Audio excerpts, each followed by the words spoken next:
virtual teaching kitchen. I'm Sarah Bodner, and I'm going to show you how to make homemade Butterfinger candy. I think my favorite part about the Halloween season is having just like an excess of candy. After I eat through my bulk bag of candy corn, I never know what to do with it. I tried to find another use for it, and I think I found the most ultimate use for it, and that's making homemade Butterfinger. So I'm going to show you how to do that today. First, we'll talk through our ingredients. It's very simple. We have candy corn, we have peanut butter, we have crushed cornflakes, melting chocolate or chocolate chips, and honestly, that is it to make homemade Butterfingers. Super easy. So the other part that I thought would be really fun and to make candy making less scary is to do it in a microwave. This way we're able to make the candy. It's not super scientific. We know that it's fine, and you don't need any special equipment to make homemade Butterfinger. So to start, we're going to start with just 3 cups of candy corn. This regular candy corn. I'm going to put that into a microwave safe bowl. Mine's glass. You can use plastic, just make sure it says microwave safe on the bottom. Then from there, we're going to add half a cup of peanut butter.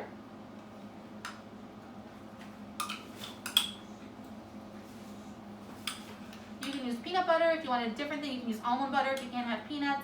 The only thing you can't do is use the all-natural kind that separates, because the natural oils will prevent the sugar from crystallizing, so you have to make sure it's an emulsified peanut butter and nut butter. So from there, we're going to go into the microwave. From this microwave, you want to set it at 50% power and start in 30-second increments so that we can stir it frequently so the sugar doesn't burn. So we're going to get that started.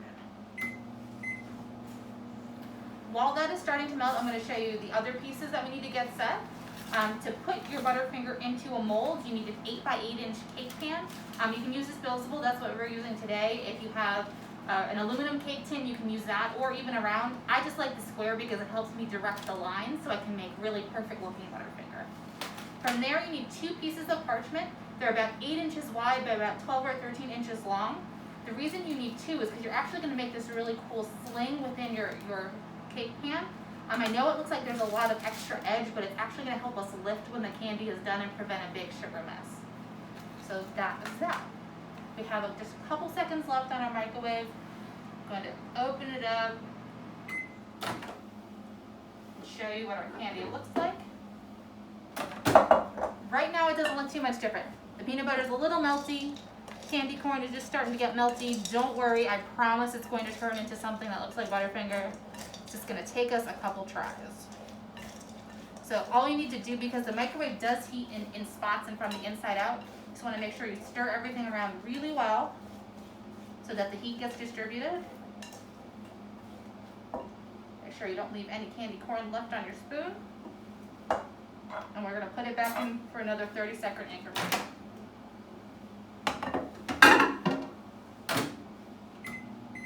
Perfect.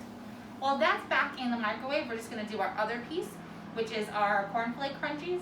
This is the part that's really going to give your Butterfinger that texture, that really crispy, crunchy part. For that, we're going to need about a cup of cornflakes. If you like extra texture, you can actually do as much as almost 2 cups. But 1 cup gives it about the equivalent of a regular store-bought Butterfinger crunch. So right here, we have about a cup of regular cornflakes. What I'm going to do to crush them is simple. I'm going to throw it into a reusable or regular sandwich bag. And then crush it with a rolling pin. If you don't have a rolling pin, you can start with your fingers just like I am. With the rolling pin, we just want to let out a little extra air so it doesn't explode. And then we're just going to crush the cornflakes. The other thing you can use if you don't have a rolling pin is a filled reusable water bottle. Something like that is also really handy.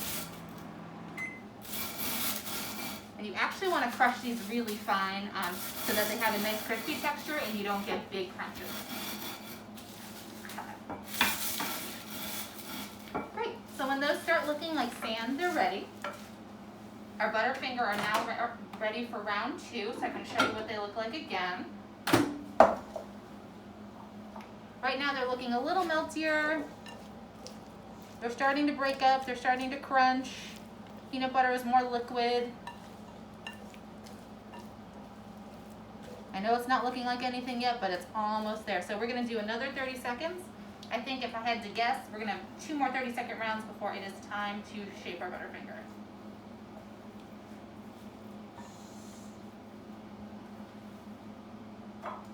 Okay, back in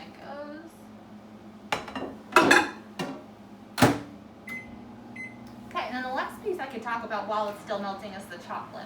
What I like to use are these melting wafer chocolate discs. They look like flat. You can buy them in either grocery store and craft stores. What's really nice about these is that they're already pre-tempered, so that means you don't have to keep them in a refrigerator, and then they melt really easily.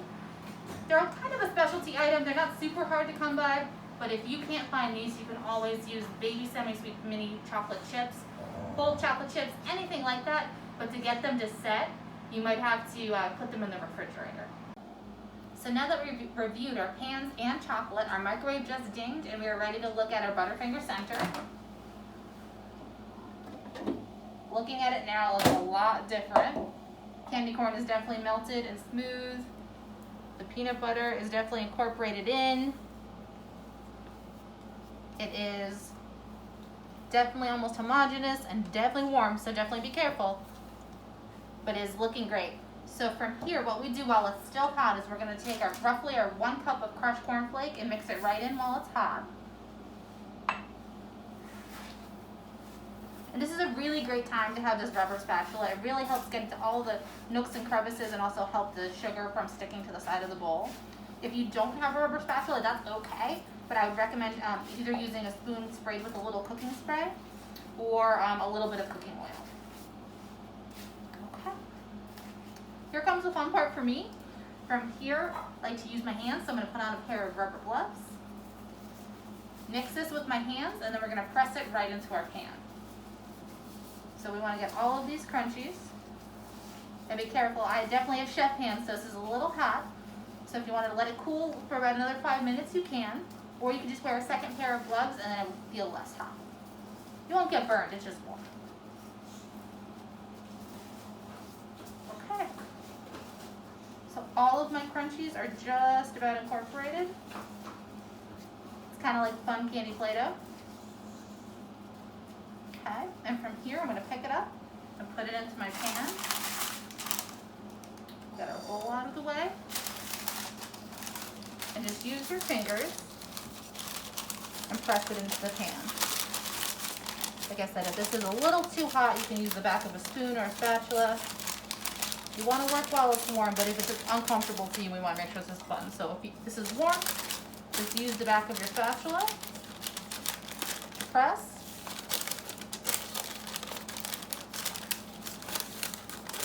And you can't mess this part up. You can just keep like molding it like Play-Doh until it's even.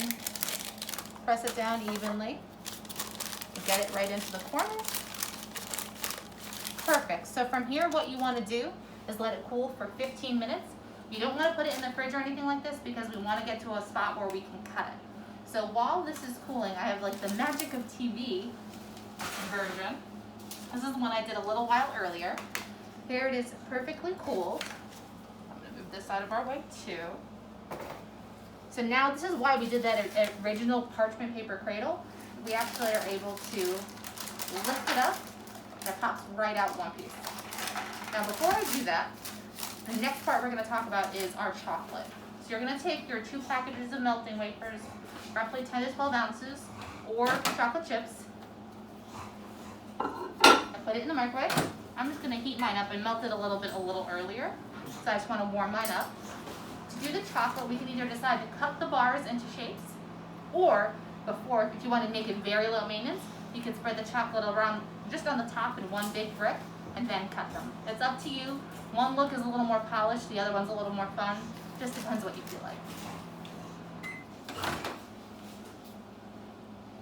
Okay. So I have some nice melted chocolate here. Make sure it's, again, evenly melted. That looks great. For our purposes, I'm going to put in just for a few more seconds just because I want it to be a little more liquid so it's easy to dunk. Okay, so from here, you can lift it right out and cut it into bars. What I like to do is cut 6 by 3 to give you 18 fun-sized bars. I think you get the most out of it that way. So you actually would start cutting right down the center, and then 3 on each side, and then 3 in half. The other thing you can do, like I said, you can spread the whole bar and then cut it. Or if you want full-size candy bars, you actually can get 12 full-size candy bars. So for this, I already have some I cut earlier.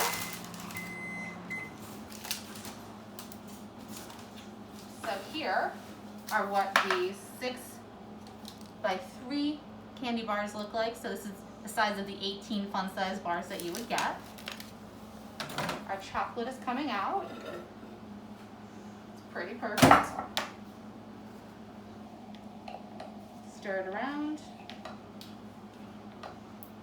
Okay. So from here we're going to chocolate dunk. You have a chocolate dunk before, it's not super hard. If you're nervous, you could even half dunk, so all you have to do is use your gloved hand, half dunk, shake off the excess, kind of scrape a little on the bottom, and you can half dunk them if you'd like. But to full dunk, which is what I do, is you just pick up the whole bar and drop it square in the bowl of chocolate. Use a big long fork and flip it over once in the bowl, and then again, and have you zoom in so you can see the chocolate's completely covered. There's no fancy technique here. I'm just flipping it over in the chocolate and then using my fork to bring it up. From here, you're going to have gravity help you. I usually tap on the side of the bowl a little bit to get some of the chocolate to fall back into the bowl. Falls through the tines of the fork. You can scrape a little, it will help also. From there, you can just, again, let gravity kind of help you. Gravity help you, and your chocolate goes right onto the sheet.